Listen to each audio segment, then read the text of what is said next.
On the day my world shattered, my husband Timain filed for divorce, accusing me of failing as a mother and wife. He went as far as demanding every asset we owned and sole custody of my daughter. However, in that courtroom, I heard an astonishing statement. It was the voice of my 7-year-old daughter, Zariah, who asked the judge, "Your Honor, may I show you something my mommy doesn't know about?" The judge gave a solemn nod. My little girl walked forward, lifted her tablet, and tapped the play icon. As the video began to play, the entire courtroom was paralyzed in shocked silence. Before we continue, please tell us in the comments what state or city you're tuning in from. Remember to hit like and subscribe so our channel can keep growing and deliver more incredible stories. Now that morning had begun just like any other in their house. Nala, wearing modest attire, was already hard at work in the kitchen before sunrise. The subtle scent of a warm breakfast mingled with the clean fragrance of detergent from the churning washing machine in the laundry corner. Nala was swift yet quiet, her movements making hardly a sound. Through the years, she had perfected moving like a ghost within her own house, a constant effort to not disrupt the quietude of her husband, Tmain. At precisely 6 in the morning, Tmain descended from the second story looking absolutely pristine. The moment he appeared in a freshly ironed shirt, Nala instantly set down a cup of hot black coffee and a warm plate of breakfast on the table. Tmain took a seat, picking up the mug without so much as a glance in her direction. "This coffee tastes a bit bitter," Tmain commented curtly, his gaze glued to his phone's screen. "My apologies, dear. I was certain I measured it correctly this time," Nala answered softly. Tmain offered no reply. He merely pushed his plate away slightly and ate a few bites in complete silence. Nala remained standing by the table, uncomfortably anticipating his next command, but none ever came. The silence between them felt so dense and cold it could have frozen the warm steam rising from his coffee cup. Nala couldn't even recall the last time they had shared a meal filled with any joy or laughter. It must have been 2 or 3 years back when Tmain began working late and his business trips grew more extended. "Is Zariah awake yet?" Tmain questioned, not looking up. "Yes, dear, she is. In the shower. She'll be down for breakfast shortly," Nala confirmed.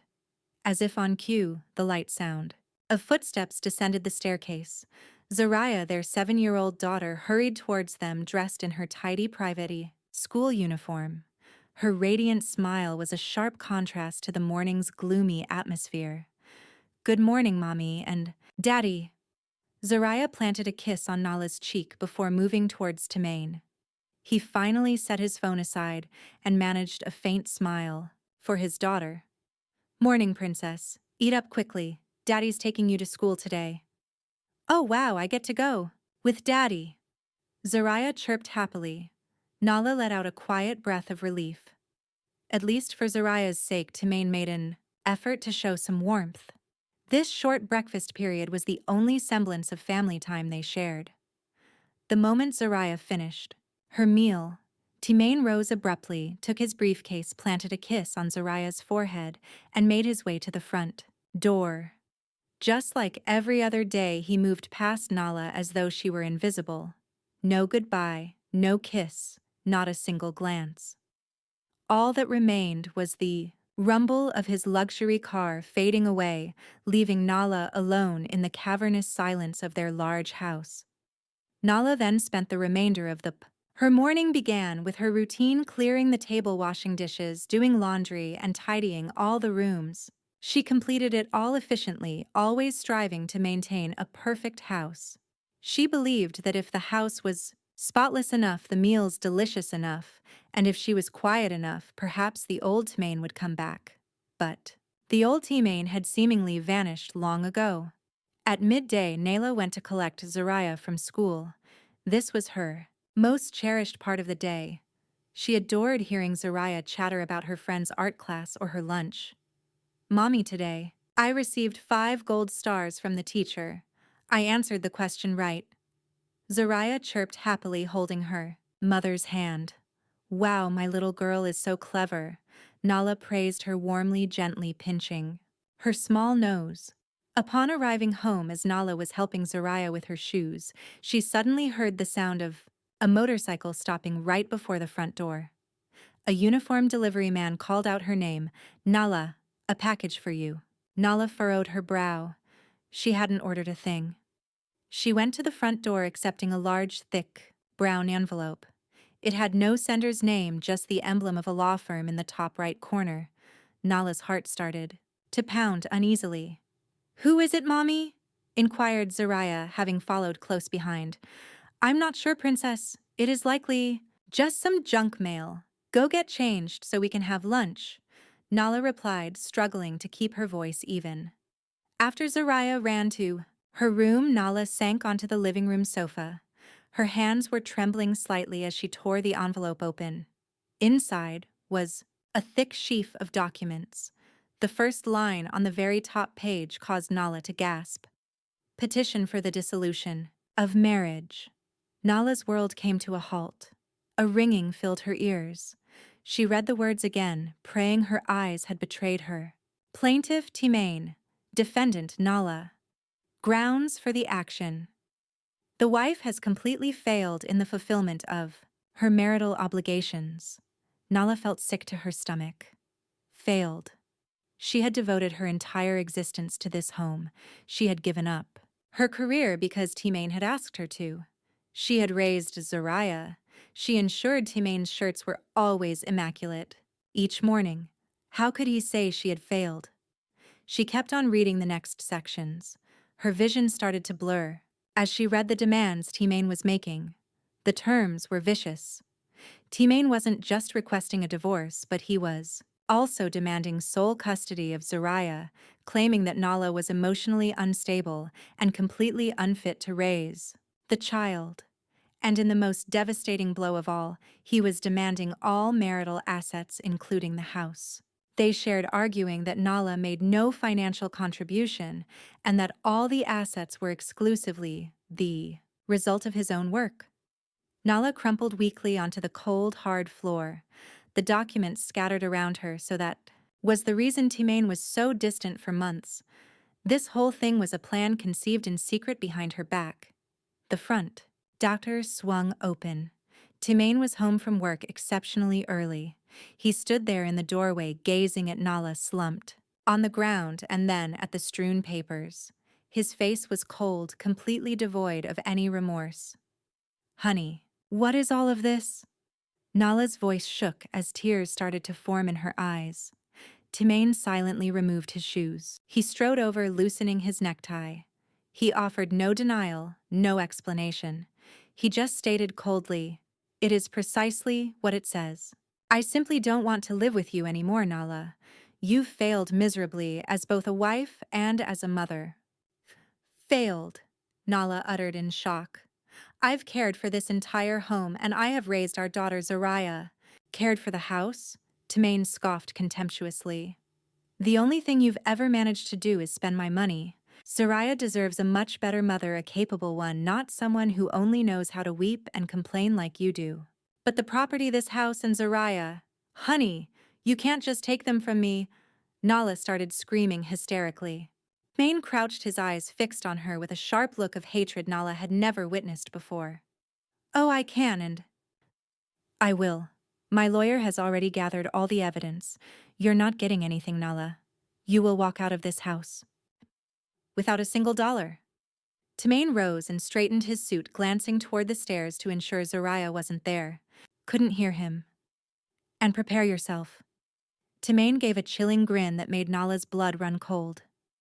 "My lawyer says even your own daughter will testify in court about what an incompetent mother you truly are."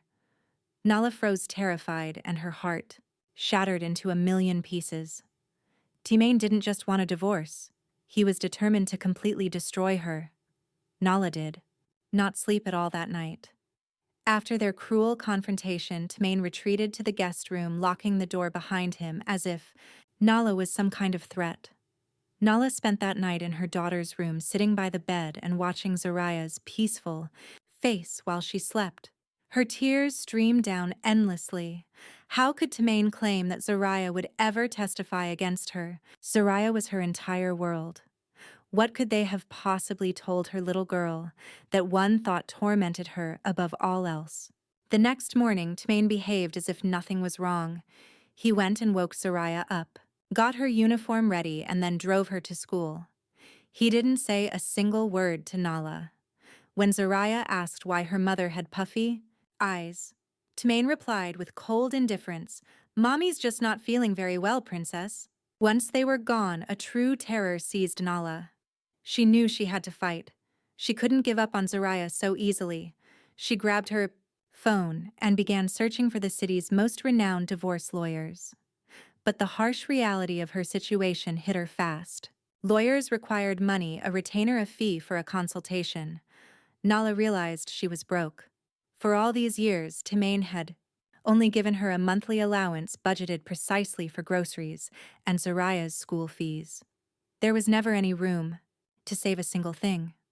Her only hope was their joint account, the one she had always believed was their family's emergency fund. With hands that trembled, Nala opened the banking app on her phone. She typed in the password, her heart pounding in her chest. When the balance finally appeared on the screen, Nala felt her legs give out. 0. The account showed a balance of $0. It couldn't be right. There should have been hundreds of thousands of dollars in that account. Nala refreshed the page again and again, praying for a system error. But the number 0 just stared back at her. She opened the transaction history and her eyes widened in absolute horror.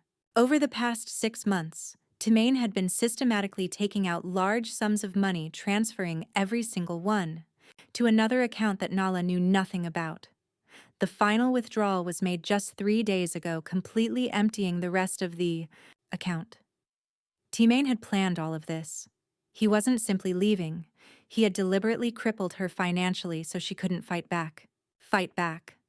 Nala cried in utter despair. How could she ever hire a lawyer without a single dollar? Then she thought of her wedding jewelry. She rushed to her room and threw open her jewelry box. It was completely empty, save for a few cheap imitation pieces. Tamain had stolen even her precious heirlooms.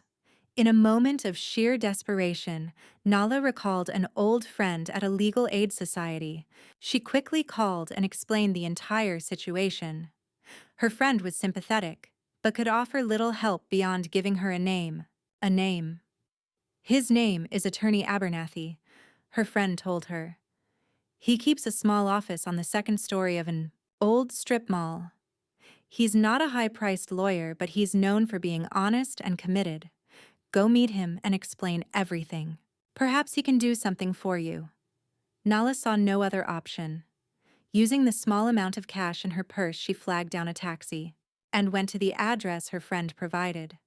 Attorney Abernathy's office was just as her friend had described it, quite small, modest, situated on the second floor of a worn-out building with flaking paint. Attorney Abernathy himself was a middle-aged, black man with thick spectacles and a composed presence.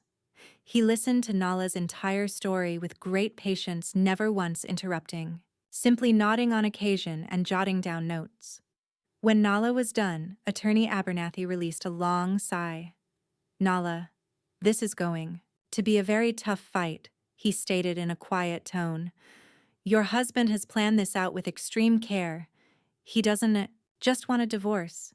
His goal is to destroy you. I know, counselor, but the properties don't matter to me. All I want is Zariah. Please, you have to help me. I have no money right now, but I will pay you. I can pay in installments. I will do anything?" Nala pleaded with desperation. Attorney Abernathy studied her for a moment. "Let's set aside the issue of money for a later time, Nala. What matters at this moment is that we act with speed. This lawsuit is already filed. We have to prepare our response without any delay." Attorney Abernathy requested that Nala wait. He exited the room and came back a few minutes later holding a folder filled with photocopies. These were the legal documents that Tamain's team had officially filed. "Your husband's lawyer is an Attorney Cromwell. He has a reputation for being ruthless and not afraid to use underhanded tactics. Attorney Abernathy stated firmly, "Let us review the evidence they've submitted." Nala nodded, her heart pounding in her chest. Attorney Abernathy opened the file. The very first page contained photographs. Nala was stunned to see pictures of her home's interior, of her house. Pictures of unwashed dishes stacked in the kitchen, pictures of the living room messy with toys, and more photos of soiled laundry overflowing the hamper. "But this is so unfair," Nayla protested. "He took these pictures on the days when I was incredibly sick. I was running a high fever for 3 straight days, and T-Main refused to lift a finger to help. He took them deliberately." "Nala, I fear this has been manipulated to paint a picture of you as a lazy person who neglects her domestic duties," Attorney Abernathy explained with a grim look. They moved on to the next pages, which were all credit card statements. Nala saw a list of purchases for designer handbags, fine jewelry, and meals at costly restaurants she had never made. "That wasn't me. I never bought any of those things." "Was it a supplementary card issued in your name?" Attorney Abernathy asked. "Yes, a supplementary one. T-Main was the one who managed it. He said I could use it if needed, but he frequently borrowed it, saying his primary card had exceeded its limit." "Oh my goodness," he framed me. Nala felt the world spinning. She realized that every single small kindness from T-Main's involvement was all part of his malicious scheme. Then Attorney Abernathy indicated a thick document near the end. "And Nyala, this is the most damaging piece of evidence." "What is it, Attorney?" "It's the testimony from an expert witness, a child psychologist." Attorney Abernathy passed the report to Nyala, who began to read it. The report was drafted in cold clinical language. It claimed that the psychologist had conducted secret observations of Nyala's interactions with Zariah. The finding was that Nyala was emotionally unstable, neglecting her daughter's needs, and was a detrimental influence on Zariah's psychological well-being. The report recommended full custody be granted to T-Main for the sake of the child's mental health. "This is impossible. When did this observation happen? I have never met a psychologist." Nyala's voice trembled uncontrollably. "According to this document, the observation took place in public areas, at the park inside the mall, and as you were picking up your daughter from school." Attorney Abernathy clarified, staring directly at her. "That's absurd. Zariah is always happy with me. This is slander. Who is this psychologist?" Attorney Abernathy flipped to the cover of the report. "Her name is listed as Valencia, a Dr. Valencia," he said, pointing out her credentials. "She appears to be exceptionally professional and persuasive." Attorney Abernathy looked intently at Nyala. "Nyala, do you have any knowledge of this woman?" "Valencia?" Nyala shook her head, completely bewildered. Fresh tears began to fall once more. "No, attorney, I don't know her. I have never once seen her in my life." The reality of coexisting with the very man plotting her demise was a silent torment. T-Main had not departed from the house. He had simply taken up residence in the guest room. The once warm home now felt like a frozen war zone with emotional landmines concealed in every corner. Nyala had to coexist with her foe, see him each morning, and feign that everything was normal in Zariah's presence. T-Main enacted his strategy perfectly before the child. He was the perfect father in the whole world. He started arriving home from work earlier than before, something he had not done in many months. He brought lavish gifts. One evening, he came home with a large box adorned with a cartoon princess.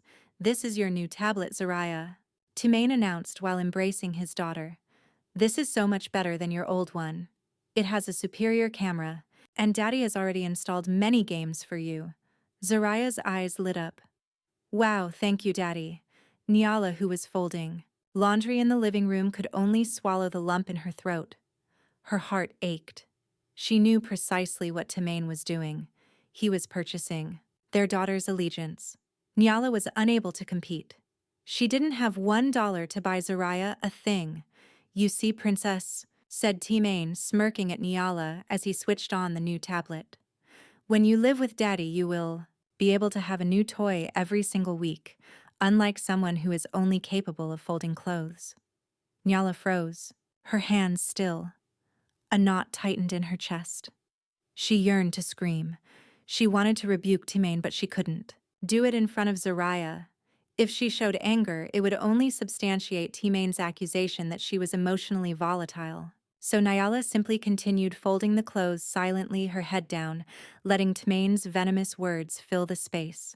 The torment was a daily occurrence. Timain systematically chipped away at Nyala's maternal authority. If Nyala made, during dinner, Timain entered the kitchen, sampled the meal, and remarked before Zariah, "Darling, the soup is a bit salty once more." "No worries, we'll just order in tomorrow." When Nala prepared to assist Zariah with schoolwork, Timain cut her off, saying, "I'll handle it. Mommy's methods are too complex. You'll only end up getting confused."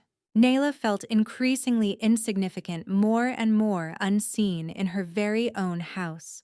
She started questioning herself. Could it be true that she cooked poorly? Was she truly unable to guide her own daughter?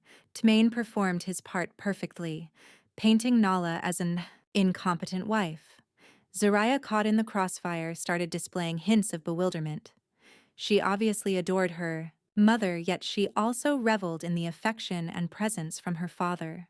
At times, Zariah would hold on to Nayla as if searching for safety, but then she'd appear uneasy, particularly after Timain murmured something privately to her.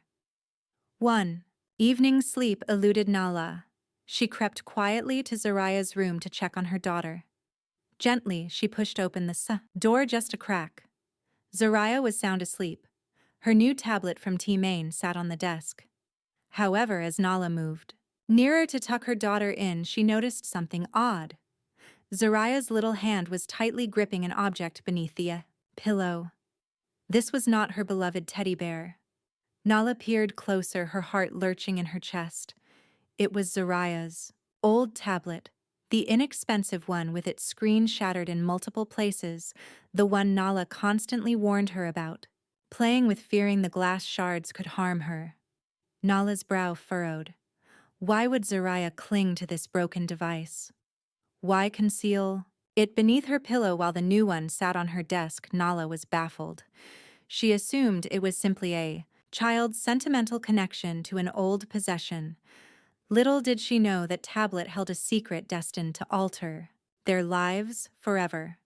She went back to her room, her thoughts in a deeper turmoil. The breaking point arrived a few days on. Nala was anticipating Zariah's return from school. She had promised to bake her daughter's favorite chocolate cake that day. Yet an hour went by after school let out, and Zariah still hadn't appeared. Nala phoned the school. She was told Zariah had already been collected by Timain. Nala's heart plummeted. Timain had not mentioned a word. She tried calling him repeatedly, but he would not pick up. 2 hours went by, then 3. Nala was nearly frantic with anxiety, pacing relentlessly back and forth in the living room, her eyes filled with tears. Not until 9 o'clock that evening did she hear his car. Zariah came in laughing, clutching a huge bag of souvenirs from a theme park. Trailing her, Timain strolled in calmly, a smirk on his face. "Where were you? Why would you take Zariah and not tell me? I've been sick with worry." Nala cried out, her voice a mixture of anguish and fury. "Daddy brought me to Wonderland Park, Mom. It was amazing," Zariah cheerfully announced. Timain gave Nala a frigid stare. "And I am her father. I'm entitled to take my daughter out. Besides, it's not like you do anything around here." "But you should have informed me." "What for? So you could spoil our good time with your theatrics?" Just then, Nala caught the scent. It was a woman's fragrance, a delicate yet strange aroma clinging to Timain's shirt. It was not her perfume, and it wasn't the cologne Timain normally used. "Darling, you..." Timain tracked the path of Nala's stare. He knew she had detected it. He showed no reaction. Instead, he grinned. He waited for Zariah to dash to her room to store her new playthings. Alone, Timain cornered Nyala. His face loomed close, his voice a low, venomous hiss. Did you catch on? Did you honestly believe I'd spend my life with someone as dull as you? You don't even begin to compare to her. Nyala recoiled, struggling to breathe. There was another woman. All of this, every single accusation, was just a ploy to discard her for someone else. Who is she? Nyala whispered brokenly. That's none of your concern. She's successful and smart, a woman who knows what a man needs, unlike you. Later that evening, Soraya slipped into Nyala's room. Mommy, what's wrong? Nyala quickly wiped her tears away. I'm fine, sweetie, just a little headache. Soraya studied her mother with an unreadable expression. Are you really unwell? Mommy-Daddy says that you're sick, and that's why you get sad and upset. He said if I lived with him, you could finally rest and feel better. Nyala's heart broke into a million pieces. T-Main had been poisoning their little girl's mind against her. He had twisted Zoraya's love, making her believe that abandoning her sick mother was an act of compassion. Nyala pulled Zoraya into a desperate embrace. Zoraya, look at me. I'm not sick. I just love you more than anything. I promise I'll do better. But the seed of doubt had been planted.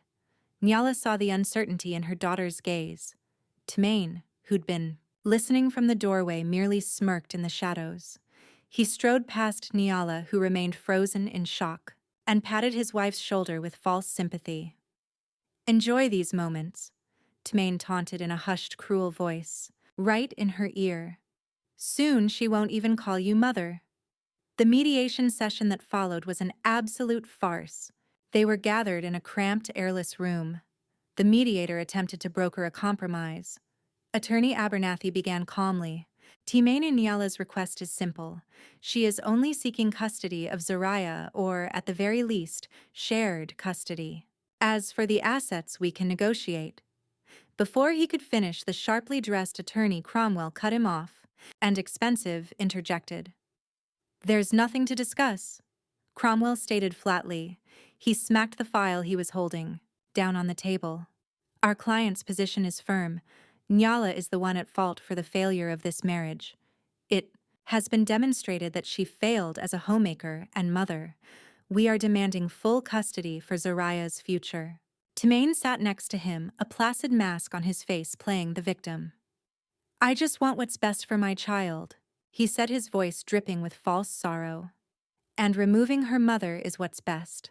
Nyala began to shake. Attorney Cromwell let out a small, cruel laugh. Nyala, if you insist on fighting this, it will go to trial. And I promise you that the evidence we possess will absolutely destroy you. The pictures, the bank records, the expert witness reports. You would be wise to sign the agreement.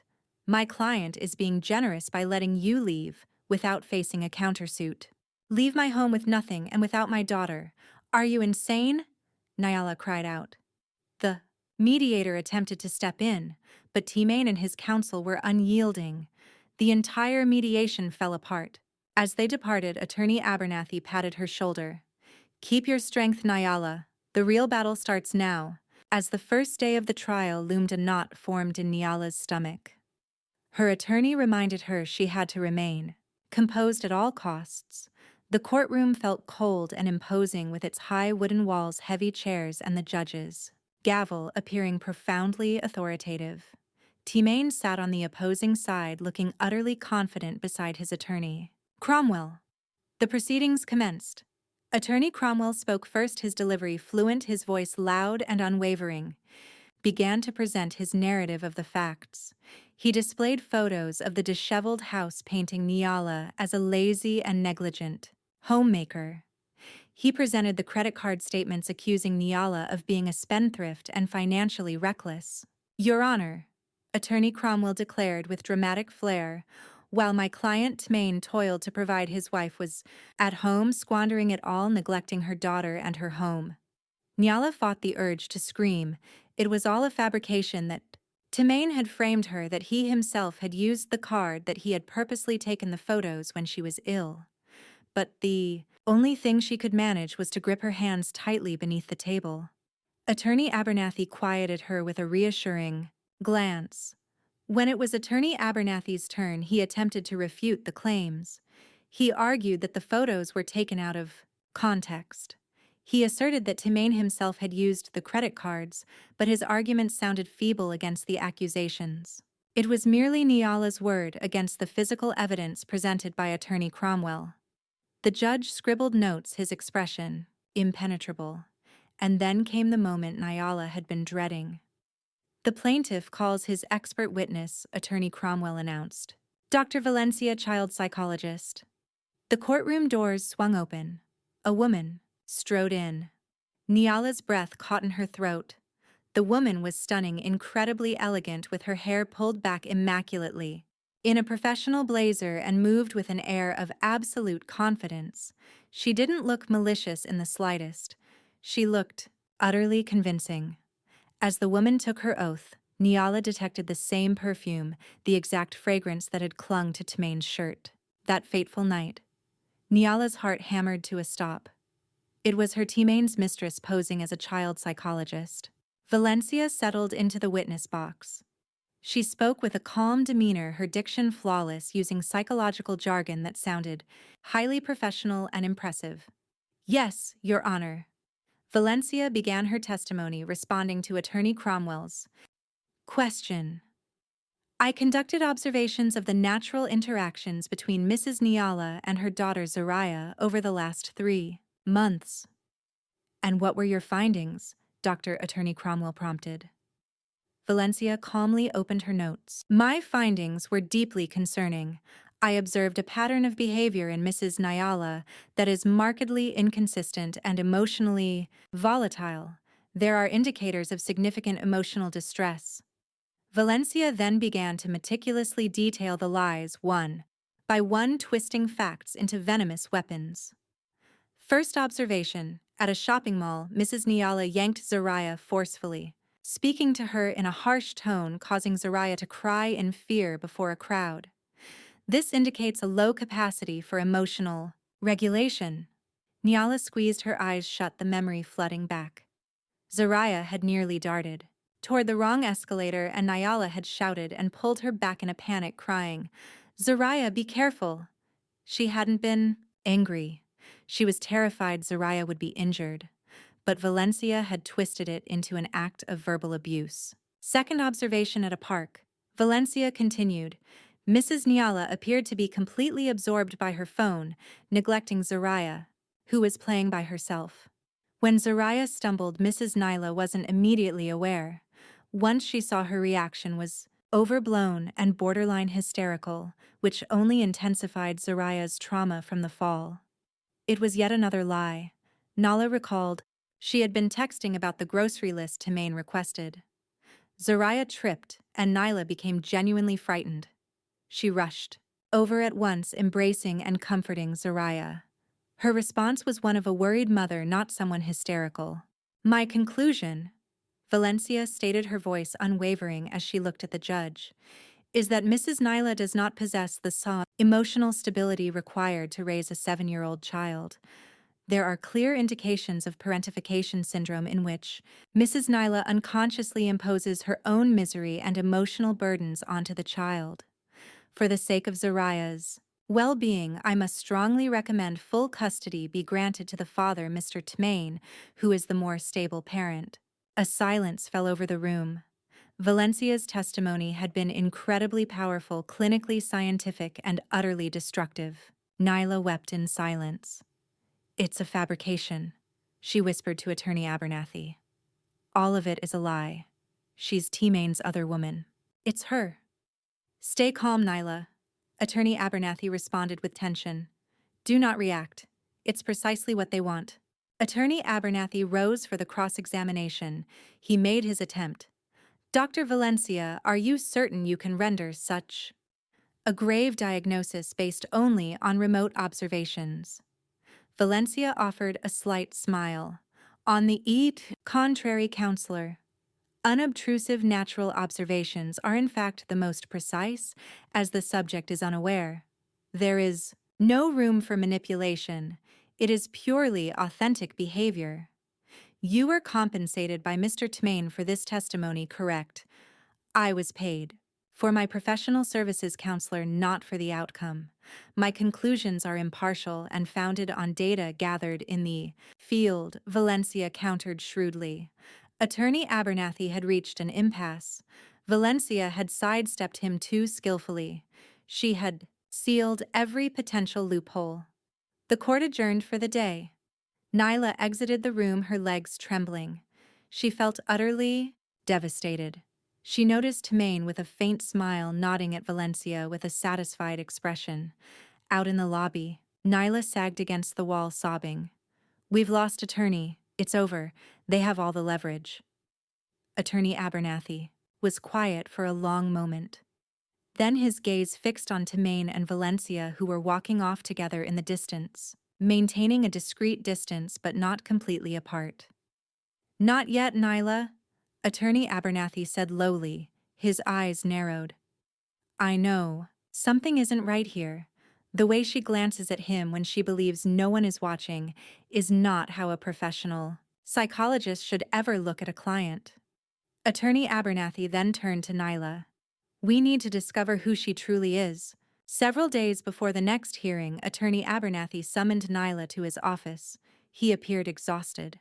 The pile of documents on his desk seemed even thicker than before. "Nyla, I've been trying to trace this woman's background." Attorney Abernathy got straight to the point. "The results are not what we were hoping for." Nyla's heart hammered. "What does that mean, attorney? Her credentials are all spotless."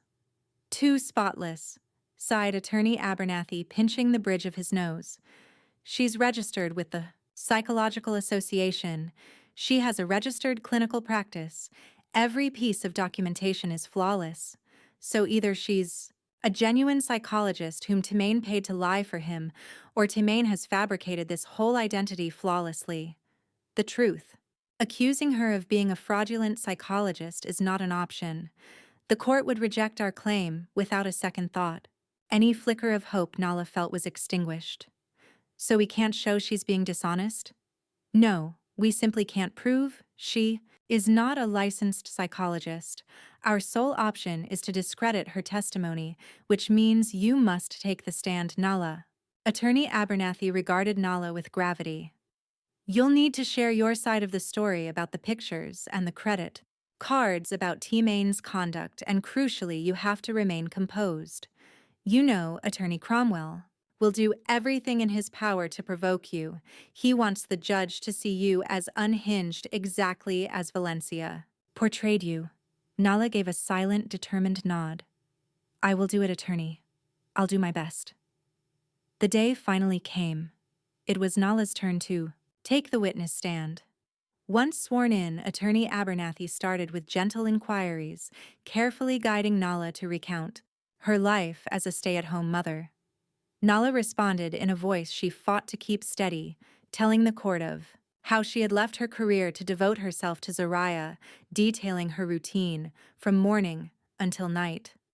Regarding the photographs of the disordered home, "Nayla, could you provide some context?" Attorney Abernathy inquired. "Yes, counselor.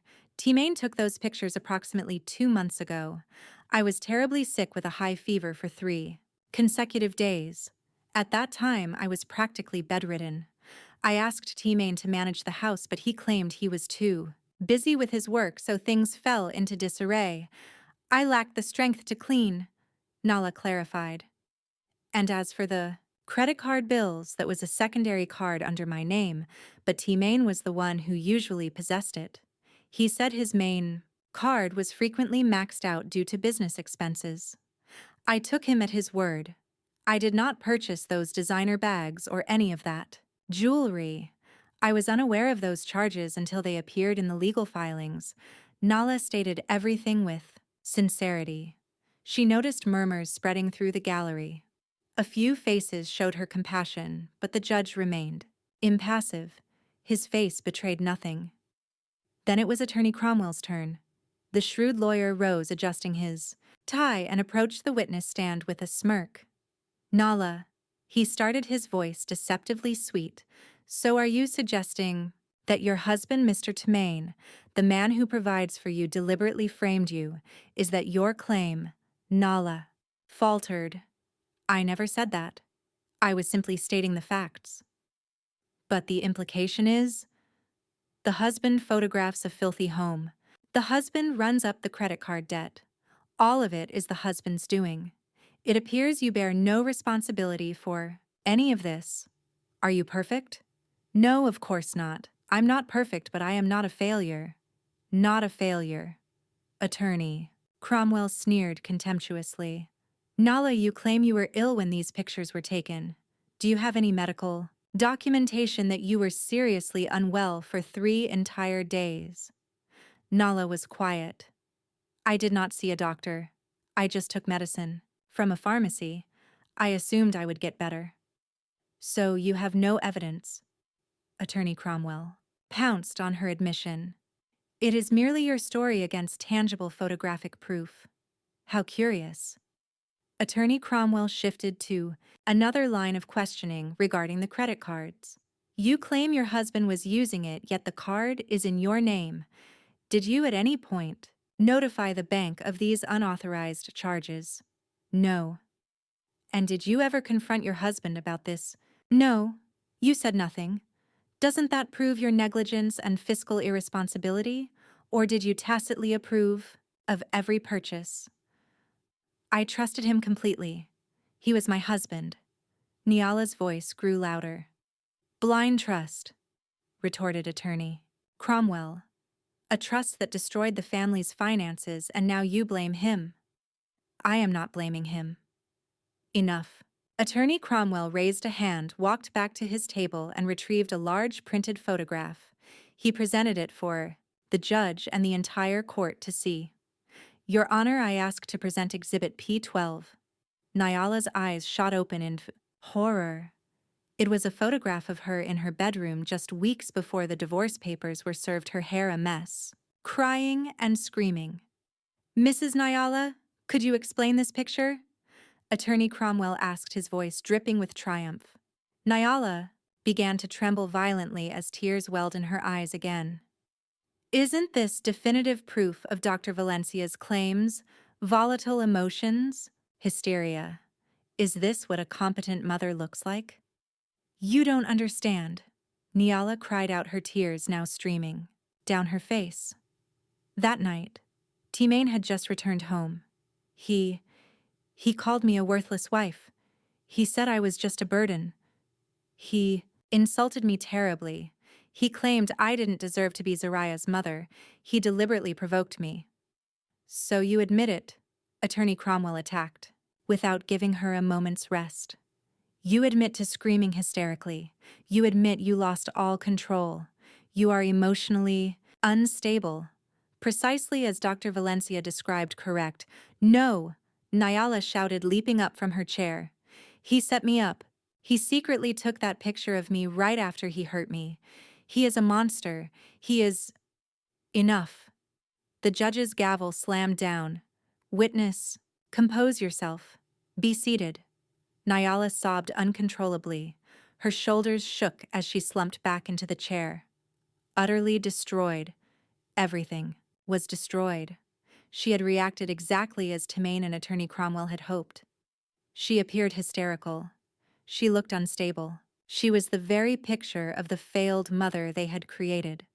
Glancing toward T-Main, she saw that the man had his head bowed, feigning a look of deep sorrow as if wounded by his wife's emotional outburst. Attorney Cromwell wore a smug smile. The judge slowly shook his head, his expression unmistakable. He had already chosen a side. The day in court concluded in absolute devastation for Nyala. Her attorney Abernathy attempted to console her as they left, but Nyala felt numb. It's over, attorney, she whispered, defeated. That night felt like the longest of her life. The sentencing was scheduled for the following day. Nyala knew she was going to lose. She was about to lose Zariah. She slipped into Zariah's room where her daughter was fast asleep. T-Main was not home, likely celebrating his early victory with Valencia. Nyala sat on the bed's edge, stroking her daughter's hair. Her tears fell silently onto Zariah's cheek, and the girl stirred slightly. Mommy.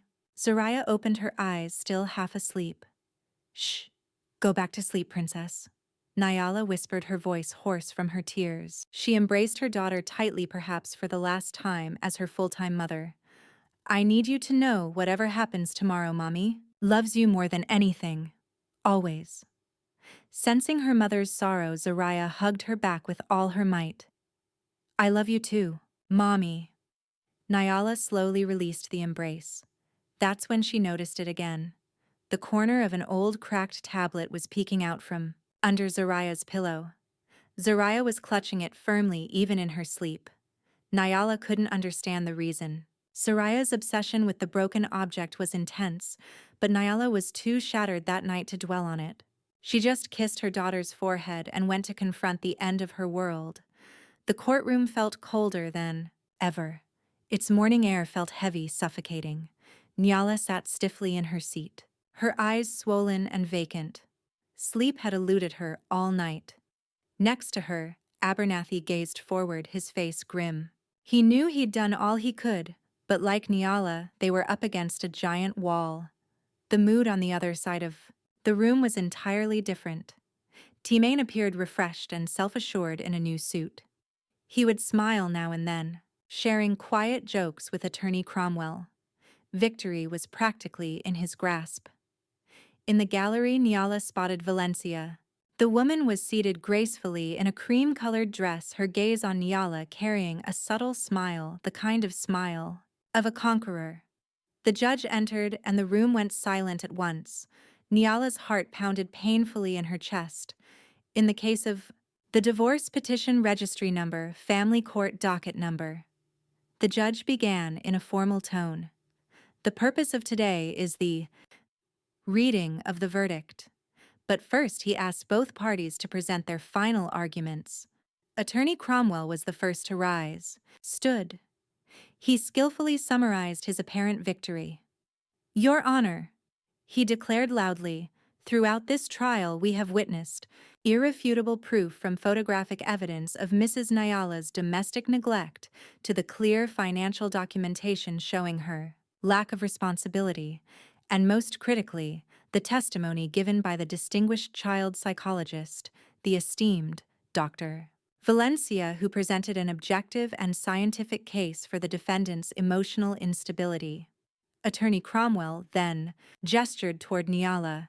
We all witnessed Mrs. Nyala's hysterical behavior in this very courtroom at the last hearing, which only supports Dr. Valencia's diagnosis and is on the official record. He then turned towards Timane. On the other side, we have Mr. Timane, a competent father who is financially successful and, most importantly, emotionally stable and truly concerned about his daughter's future. Your Honor, the choice before you is clear. This is not about punishing a wife, but rather about protecting the child. For Zariah's well-being, I implore the court to grant full custody to our client, Mr. Timane, and approve his petition for the division of assets. Attorney Cromwell took his seat, a smug smile on his face. Now it was the turn of Attorney Abernathy. He rose slowly, his gaze sweeping the room but avoiding the judge. Your Honor, began Attorney Abernathy, his voice quiet yet firm. What we have all seen here today is not proof.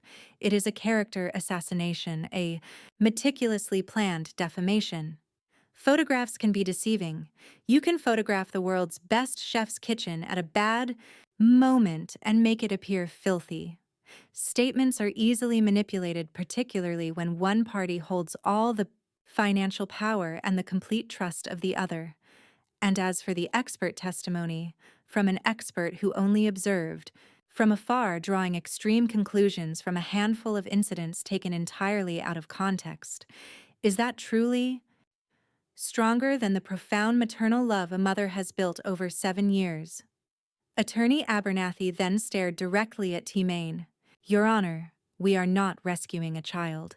We are watching a greedy husband attempt to dispose of his wife and steal her assets, and cruelly rip away the one thing that is most precious to her, her own daughter. Nyala is a good mother. His voice quivered with raw emotion. She isn't a flawless woman, no mother ever is, but she has poured her entire existence into Zariah. Do not let this masterfully crafted web of lies sever that sacred bond. I implore you, judge this with your conscience. As Attorney Abernathy took his seat, a profound silence fell over the room. His plea was brilliant and heartfelt, yet Nyla knew it would not be enough. Attorney Abernathy's case was built on faith, while Attorney Cromwell's argument was constructed upon tangible evidence and expert testimony. In the eyes of the law, the victor was already decided. The judge cleared. His throat adjusted his spectacles and opened the dense file laid before him. This was the moment of truth. Having reviewed every document from both sides, heard all testimonies, and weighed all the evidence presented, the judge commenced with a completely impassive tone. Nyala's heart constricted. The court observes that the plaintiff, Mr. Tmain, has succeeded. In providing substantial evidence, the judge carried on. Nyala bowed her head, shutting her eyes. Firstly, the visual proof, namely, the photographs demonstrated clear negligence on the part of the defendant, Mrs. Nyala, in her household management. Secondly, the financial records revealed a significant spending discrepancy on the credit card, registered in the defendant's name. Each sentence felt like the twist of a blade. And most damning, said the judge, his voice definitive, is the expert witness testimony from Dr. Valencia concerning Mrs. Nyala's emotional stability. This particular testimony was tragically reinforced by the defendant's own behavior during the last hearing, which presented the court with a deeply concerning picture of the psychological environment for the child's development. Nyala began to weep silently. It was all over. Tmain glanced at Nyala, a faint, cruel smirk of victory touching the corner of his lips. Valencia behind him sat, up straighter, poised as if ready to applaud, taking all the aforementioned points into consideration, and especially for the paramount interest and mental well-being of the minor child Zariah. The judge lifted his gavel, and Nyala squeezed her eyes shut, bracing for the sentence that would shatter her world. The court rules. Stop. The voice was quiet, yet it sliced through the courtroom's oppressive silence. It was crisp and clear. Every head in the room turned, as one toward the source of the sound. Framed in the slightly ajar doorway at the back of the room stood Zariah. She was by herself, still dressed in her school uniform. It was clear she had slipped in unnoticed. Tmain's expression shifted from arrogance to utter shock and dread. Zariah, what on earth are you doing here? Get out now, he yelled in a panic. Guard Zariah. Sit down, sweetie. Tmain tried. Once more his voice strained, but Zariah remained motionless. She then strode into the courtroom, the sound of her small footsteps echoing on the polished marble floor.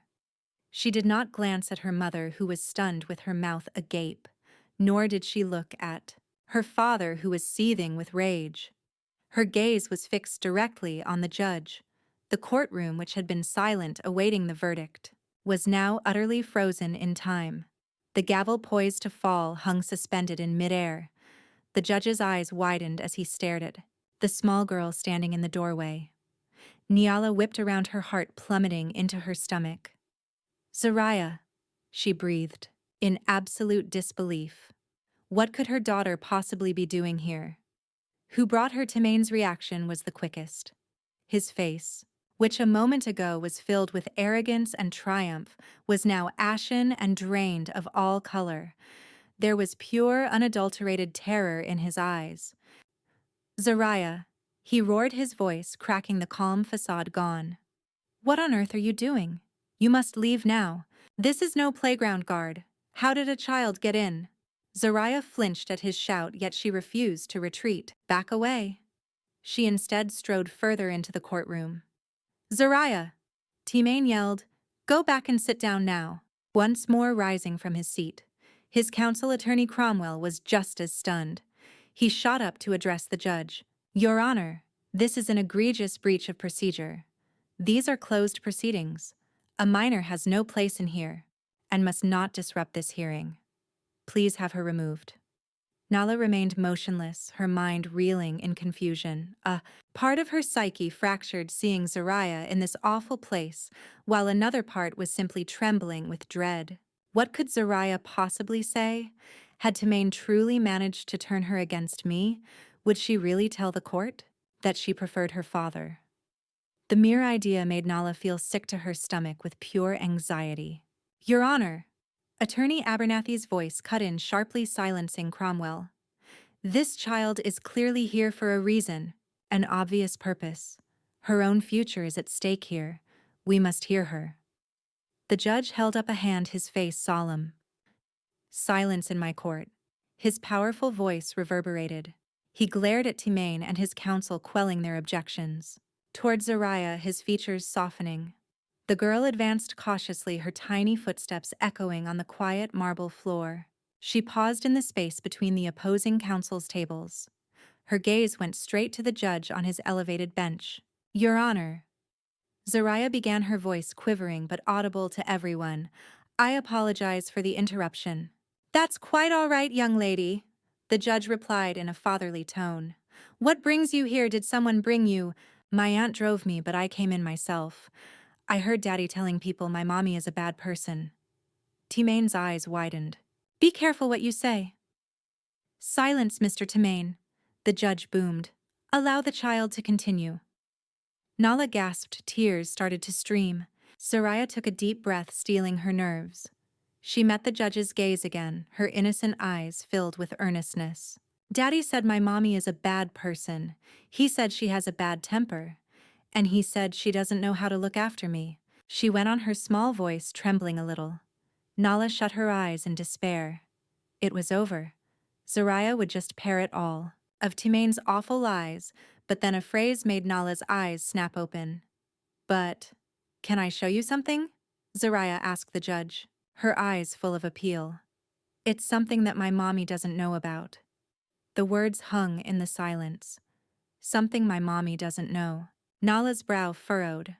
What was she talking about? Attorney Cromwell was on his feet again. Your Honor, this is preposterous. A recording from a minor is inadmissible as evidence. It's a violation of privacy, recorded without any consent. That recording debunks the falsehoods of your expert witness counselor. Attorney Abernathy shot back. This is highly relevant. Enough arguing. The judge's gavel struck, his fatherly eyes now glinting with intensity. He knew this was a big deal. He could smell a major deception. Bailiff, assist the child. Get that device connected to the monitors immediately. No. Temain shouted with desperation, his knuckles turning white as he gripped the table. I object, Your Honor. This is a complete setup. Your objection has been noted for the record, Mr. Temain. Now be seated, the judge commanded. A clerk approached Zariah, accepted the cracked tablet. He located a cable, and in an instant the vast monitor screens on the courtroom wall flickered to black before displaying Zariah's tablet home screen. Temain hid his face. Valencia, just behind him, appeared to quiver uncontrollably. Zariah, now beside the clerk, gazed at the monitor. She refused to look at Nala or Temain. She was completely focused on her mission. This one. She pointed to a video file in the gallery. The clerk selected it. A video thumbnail materialized. You may proceed, Princess, the judge prompted. Play it. Zariah extended her tiny index finger. She tapped the play icon on the monitor. The video began. The courtroom's large screen flickered. The footage was a little shaky and crooked. Its angle was low, as if filmed from behind an object. A faint laugh could be heard. That's our living room, Nyala whispered, seeing the sofa and the familiar large plant pot in the corner of the room. The footage appeared to be filmed from behind that pot where Zariah frequently hid when playing hide-and-seek. And then 2 individuals walked into the frame, Temain and Valencia. Not the Valencia in a professional blazer from court, but Valencia in elegant, comfortable loungewear. Her hair was flowing freely. Temain entered with a laugh and instantly wrapped his arms around Valencia from behind, kissing her neck. Oh my God. A collective gasp echoed through the courtroom in unison. Nyala froze completely, the air trapped in her throat. So the perfume, her doubts, it was all true. The woman who had lied under oath to destroy her was the same one intimate with her husband in her own home. On the other side, Attorney Cromwell gazed at the monitor, his mouth agape. He shot Timane a look of complete horror, as if silently screaming, "You never told me about this?" In the gallery, Valencia dropped her head, hiding her face, and then, the voices from the video echoed clearly through the absolute silence of the courtroom. Valencia's voice. "Are you positive this scheme will work? Your wife is so dense." Timane's voice laughing with pure certainty. "Dense and obedient. She'll never suspect a thing. All of the funds have already been moved into your account, baby." "Are you positive?" Nala felt her legs buckle beneath her. Her money, their shared account, was now in Valencia's possession. "Oh God." Attorney Abernathy muttered beside her, his gaze glued to the monitor. The video played on. Timane sank onto the sofa and drew Valencia onto his lap. Timane's voice. "Once tomorrow's verdict is read, I'll officially be granted custody of Zoraya. We will immediately sell this wretched house and relocate to Switzerland, far, far away from her." Valencia's voice coquettish. "But Zoraya seems so very attached to her mother." This was the sentence that hurt Nyala the deepest. She held her breath, anticipating Timane's response. Timane's voice dripped with disdain. "Oh, the kid is easy to manage. Just buy her a new tablet and she'll forget all about her mother.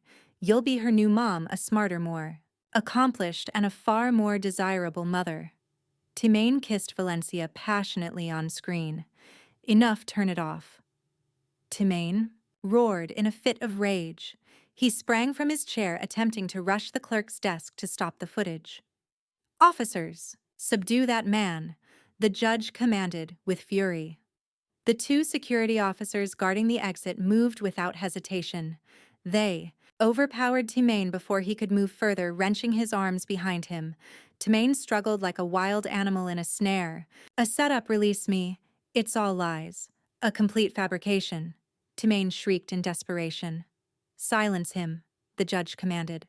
"Proceed with the video. I will see this through to the very end."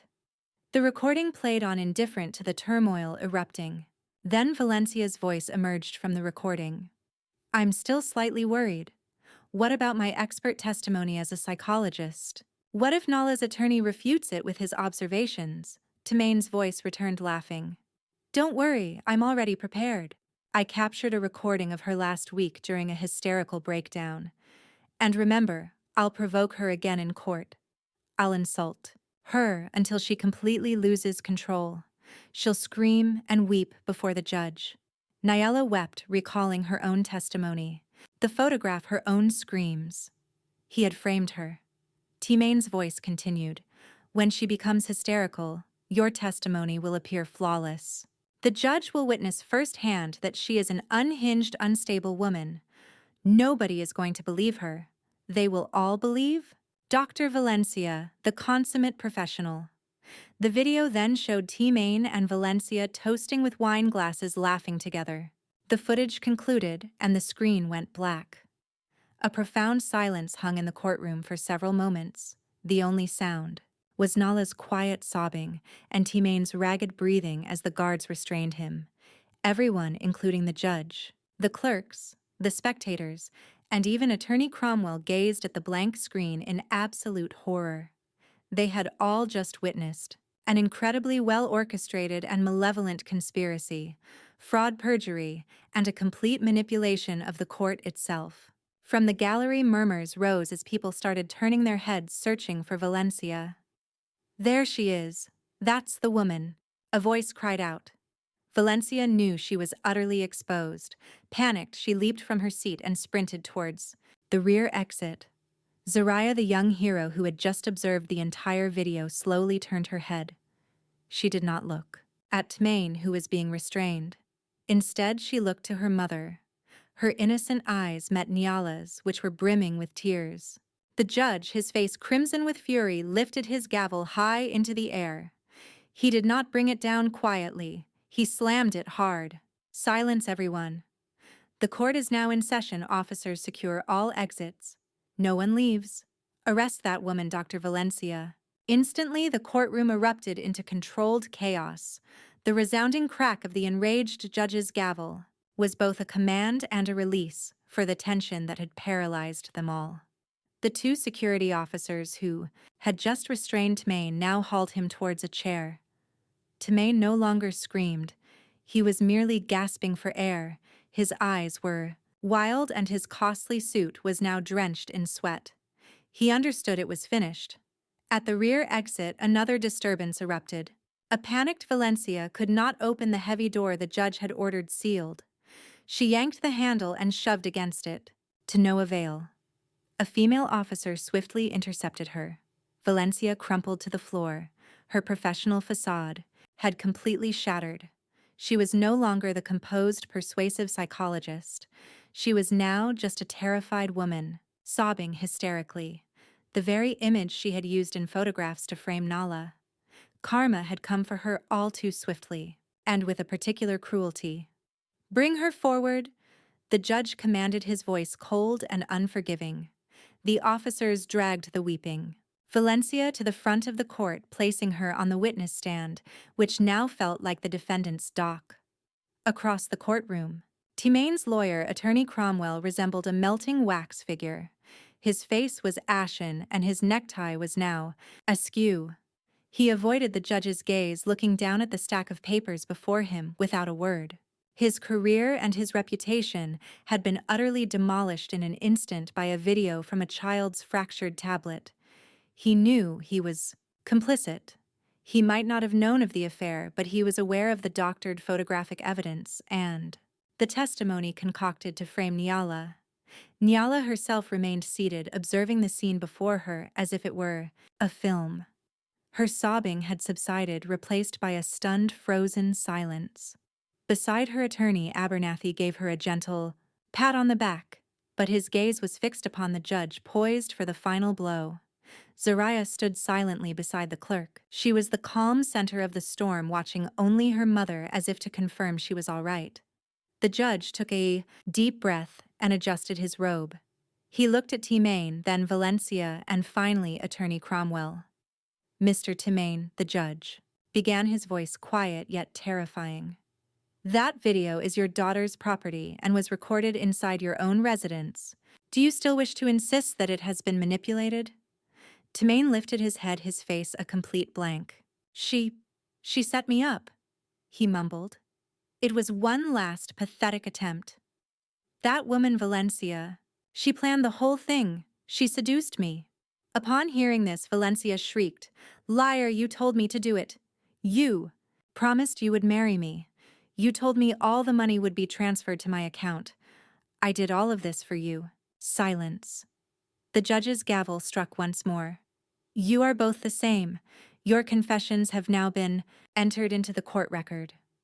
The judge shifted his gaze to Valencia. "Miss Valencia, you took this stand under oath and presented false testimony. You used your professional credentials to ruin a mother's life and to aid in a crime. You didn't just violate your code of ethics. You committed perjury before this court."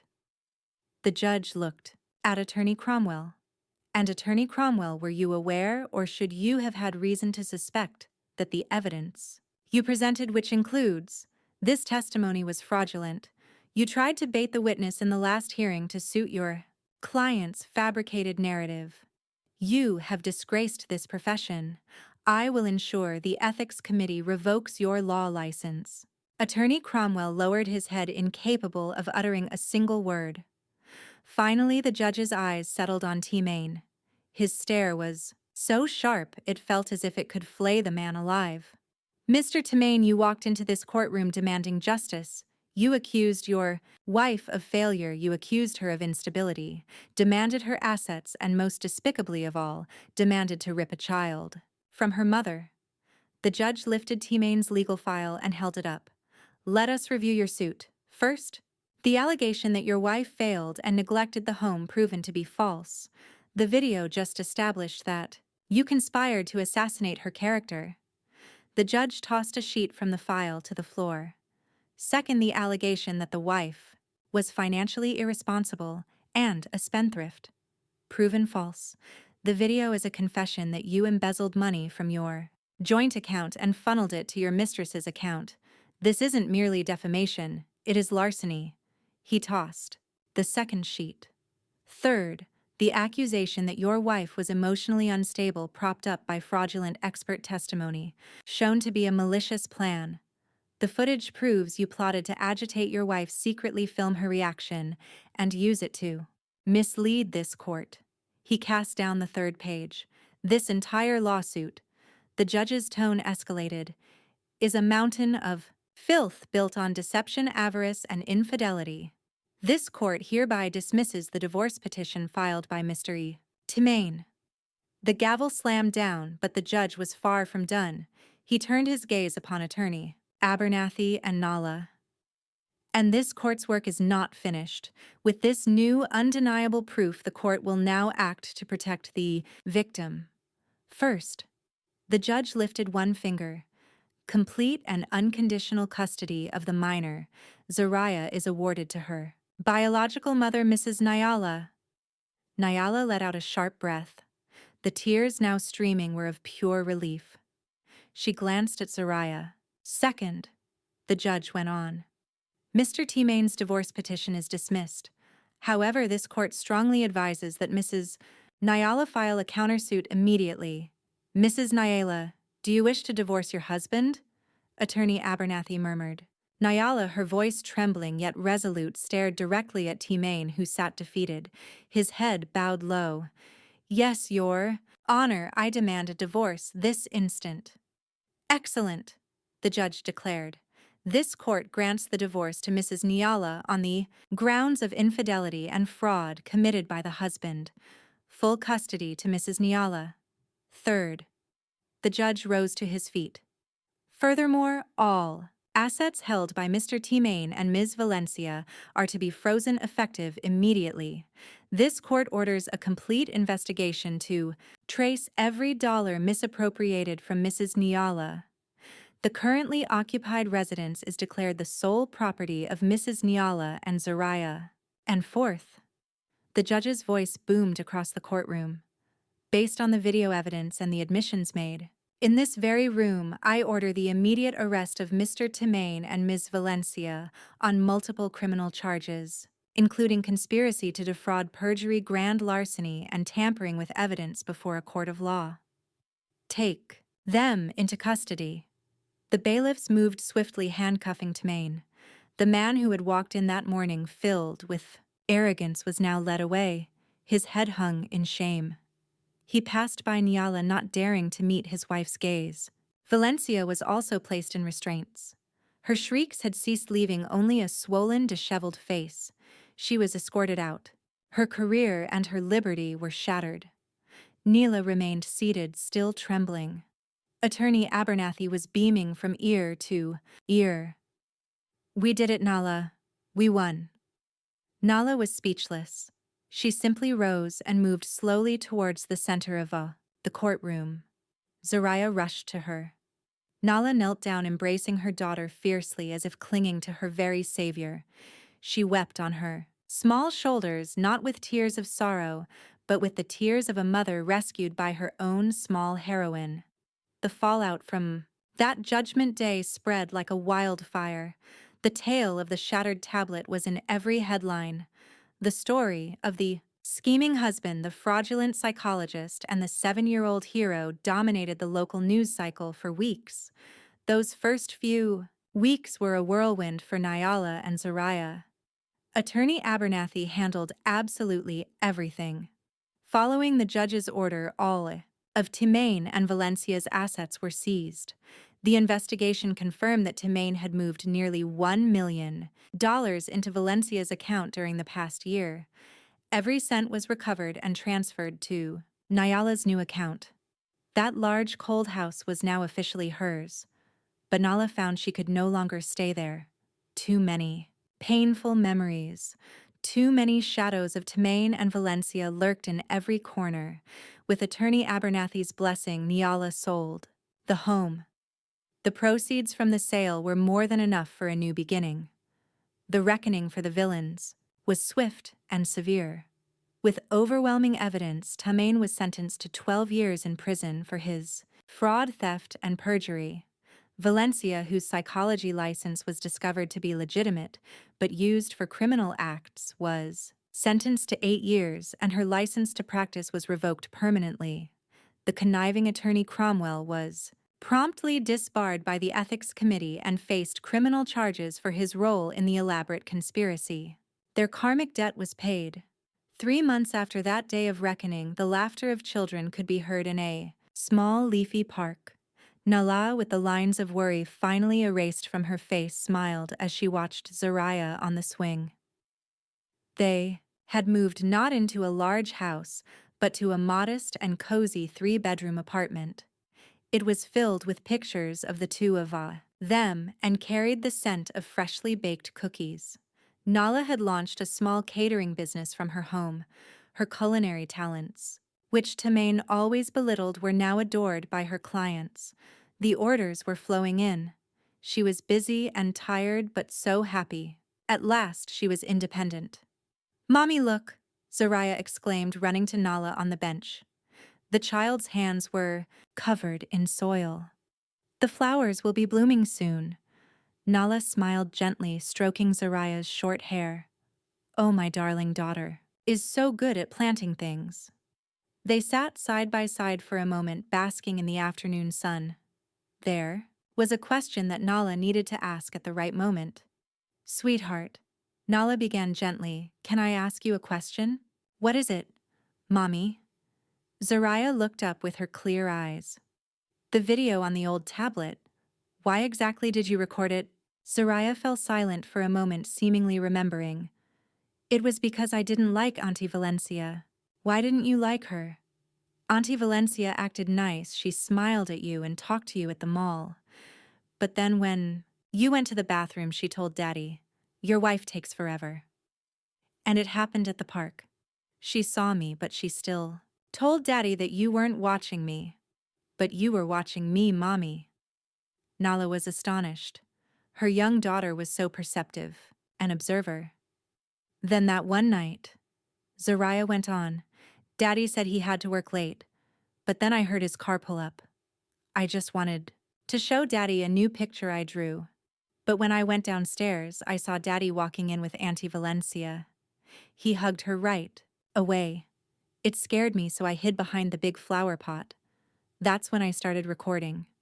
I used the old tablet to do it. I remembered you told me that if you see bad people doing bad things, you need proof.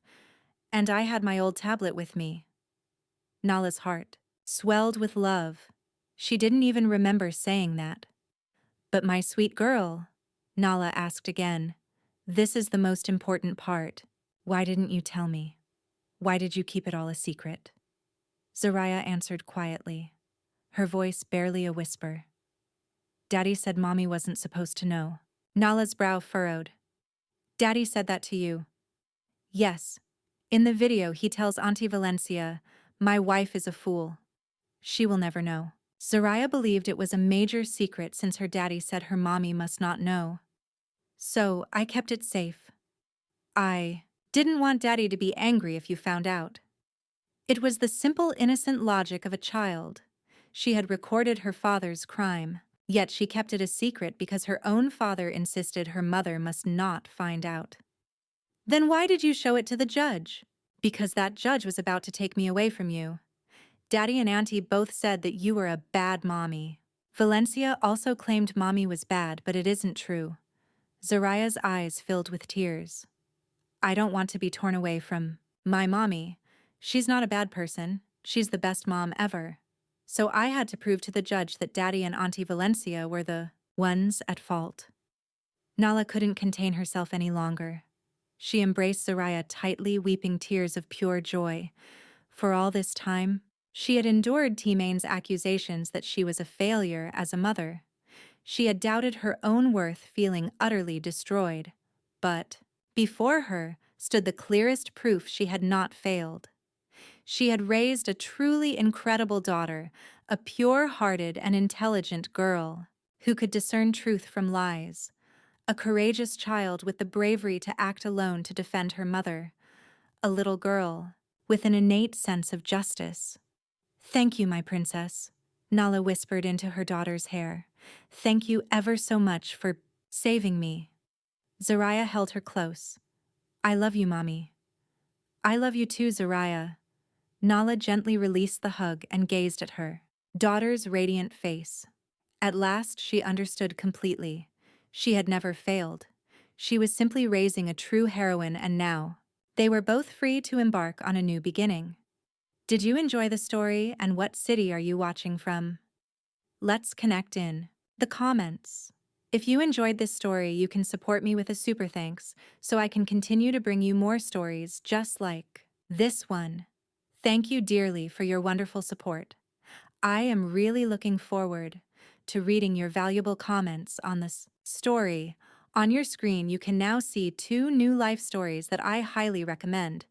There is so much more to discover on my channel. Don't forget to subscribe. I'll see you in the next life story. With love and the utmost respect.